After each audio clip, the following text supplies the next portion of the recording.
There comes a time when anger and oppression necessitate a fight for justice. This is a fight that Black Lives Matter protesters have taken up. These protesters who have submitted themselves to immense danger and vulnerability are incredibly courageous and brave in their fight against injustice. And there's a lot of reasons why, and I think it can be boiled down to three reasons. One is that protesters of racial injustice have historically been attacked and brutalized by police and intelligence agencies. Protesters have faced immense danger in the streets when protesting, confirming the historical precedents that people in the past have set. And then also, protesters have faced incredible public ridicule, putting a target on their back, not just for the police and law enforcement agencies, but also political extremists. Now, let's get a little background here. Protesters have historically been attacked and brutalized by police and intelligence agencies.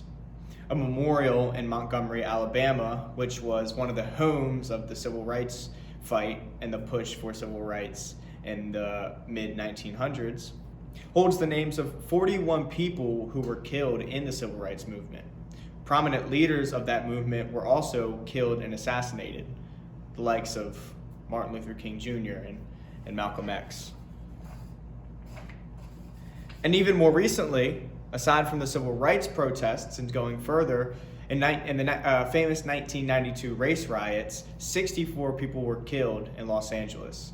No police officers or law enforcement lost their lives in those riots. Prominent individuals have been subject to police surveillance. There's the government's famous and at the time covert, but now widely noted COINTELPRO program in the 60s that helped spy on all aspects of political leaders in the U.S., including all aspects of Martin Luther King Jr.'s life. This history is haunting and sets the stage for what BLM protesters could face if they chose to take to the streets. It's a dark scenery, a haunting past that could foreshadow what they would face if they decided to protest.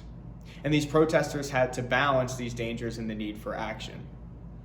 In the end, they ended up facing a lot of these dangers. Protesters have faced immense dangers in the streets while protesting for Black Lives Matter.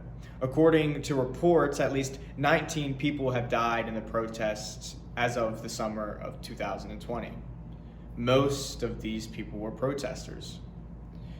We all saw in the news the rubber bullets, tear gas, and the militarized crowd control tactics that the police have used to control Black Lives Matter protesters. They stood in the face of this to protest against injustice and inhumanity. Of course, there's so many stories, so many individuals who have been affected by this, but I'm personally touched by the story of Shantania Love, who protested in California, and as she was walking away from police officers, was shot in the head with a rubber bullet, and now she is permanently blind. These protests have been covered and broadcasted widely, suggesting protesters to mass criticism and further dangers from political extremists. This has turned into incredible public ridicule, putting a target on their back, not just for the police, but people on the extreme right. News outlets have lent the protest so much coverage. It has been on TV almost constantly during the middle of the protests, especially since there wasn't as much happening on the news with the coronavirus pandemic.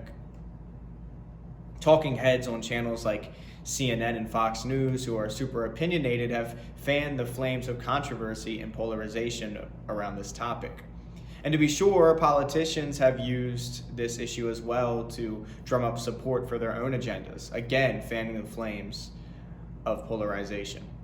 This has split people about what they support and emboldened political extremists to act against Black Lives Matter protesters, and this has had a devastating effect. And in 2017, a man at a white supremacist rally, and this is a very famous happening, in Charlottesville, Virginia, drove his car into a group of counter-protesters, many of who were holding Black Lives Matter signs, and killed a woman.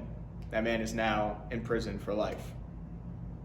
This incredible publicity, so much coverage, has ramped up the divisions and made protesting even more dangerous than it was before.